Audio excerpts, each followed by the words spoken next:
Investopedia. Wall Street expected a good year for these three stocks. What happened?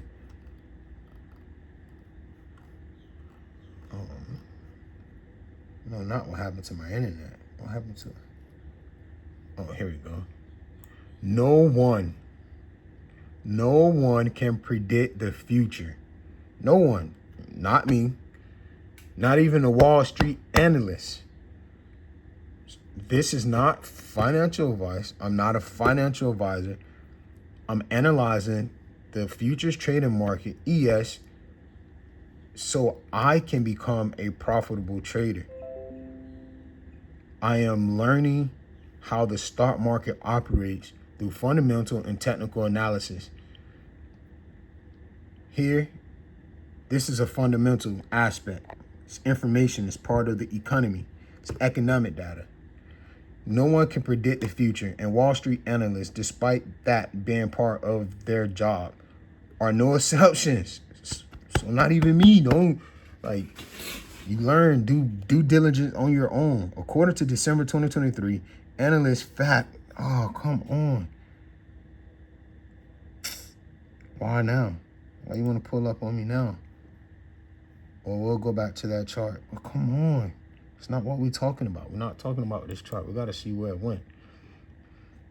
According to December 2023, analysts by FactSet Research, analysts expect energy stock in the S&P 500 to rise by more than 25% this year, about double the expected return of next best performance sector. 3 of the 10 S&P 500 stocks that analysts were the most bullish on the cusp of current year were in energy, oilfield service provider SLB, and Halliburton, and oil and gas producer APA Corp. It didn't pan out the way Wall Street expected. For the second year in a row, 2 years in a row, the sector trailed the broader market of the industries tracked by the S&P Global Index. Oilfield service and oil and gas exploration are the 2 worst performers in 2024, down 12% and 9% respectively. Through Friday close, each of the 3 stocks mentioned above have declined more than 28% this year. They were expecting to do well, and they down 30%. That's close to almost recession numbers. 30% in 6 months, that's Great Depression. 20%, 6 months, that's recession. So if I almost messed up and said something wrong. I messed up this whole video. How to invest in the S&P 500. Individuals can invest in the S&P 500 through index funds or ETF that follow the index. Investors can choose a taxable brokerage account, a 401k, or an IRA. The S&P 500 index tracks the largest companies in the United States based on factors like market capitalization, sector allocation, and liquidity. The S&P 500 index was launched in 1957 as the first market cap weighted equity index and is considered the best single gauge of large cap U.S. equities.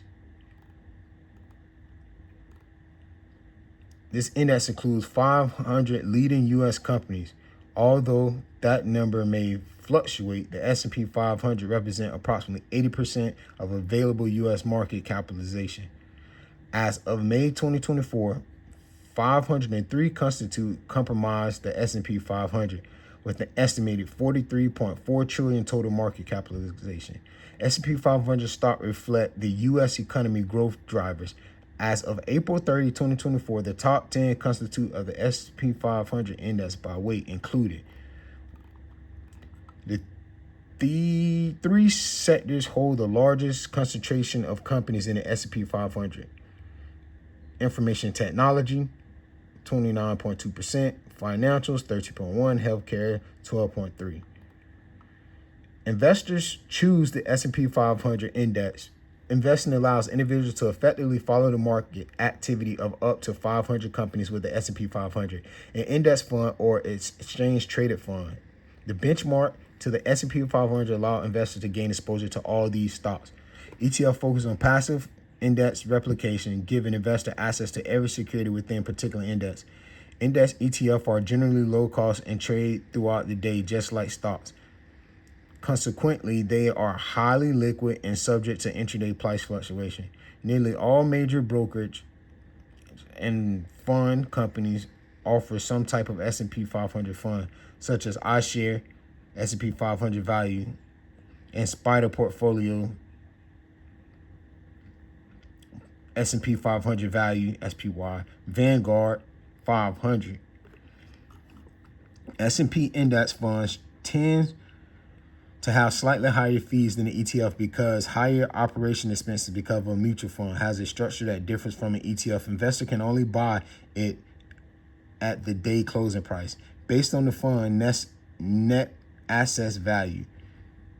Index investors pioneer Vanguard S&P 500 index fund was the first index mutual fund for individual investors that Vanguard 500 and some of the largest index.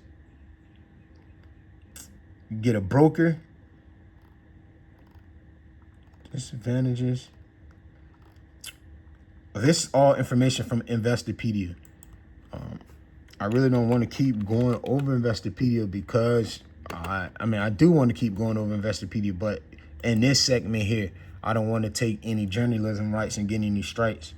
So the market it's pretty clear. You got GDP from the Canadians, Canadian dollar, the GDP.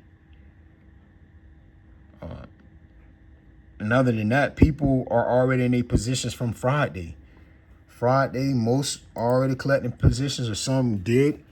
I said that before market open, we'll get to the volume of about 200, maybe 270. Right now, it's 130 contracts from when we last checked it earlier.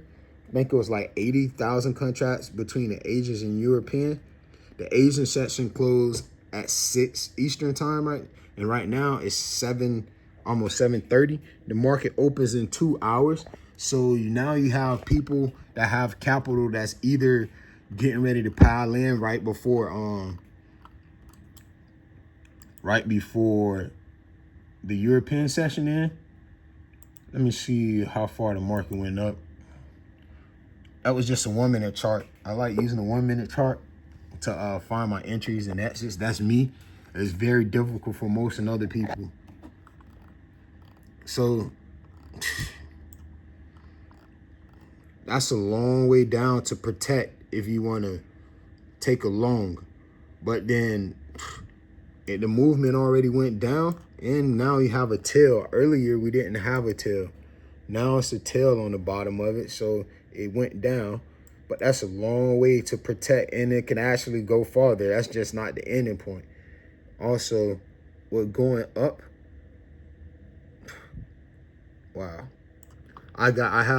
This is not financial advice. Let me pause it.